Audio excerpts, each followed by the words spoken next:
Madre eterna, para la mamá que ya no está, de David Galeano Olivera. Un día naciste, fuiste niña, mujer y madre. Nos trajiste al mundo, nos diste vida y calor. Nos arrullaste con ternura y amor. Nos formaste con mucha paciencia. Con tu esfuerzo y trabajo nos diste el pan y el abrigo. Corriendo, asustada y con lágrimas, nos llevaste al médico. Con tu sonrisa amable y feliz, nos celebraste el cumpleaños. Así nos moldeaste a tu imagen y semejanza. Nos pusiste tu marca indeleble. No fue fácil tu vida. Supiste de momentos duros. Conociste el dolor, la pobreza, la incomprensión y soledad. Tuviste muchísimas noches sin sueño, en vigilia.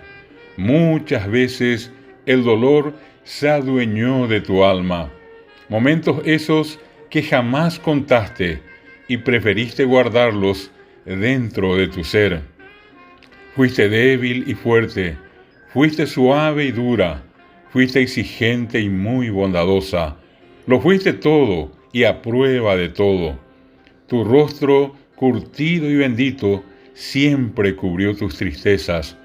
Y así te conocimos, y así te quisimos, así te hiciste nuestra gran heroína. Fuiste poderosa, una mujer de acero, plena de amor y bondad, invencible y eterna. Nos diste todo sin pedir nada a cambio, hasta que un día, el menos pensado, Dios te llamó y te fuiste a su lado. Pero no fuiste del todo, ya que una parte tuya quedó para siempre en todos nosotros.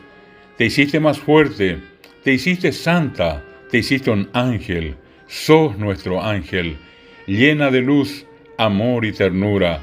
Bendices y cuidas cada día nuestro. Estás en nosotros, en aquel santuario que todos tenemos en el corazón, santuario eterno y sagrado, que solo tenemos para ti, mamá. Feliz día, mamá. Te queremos mucho.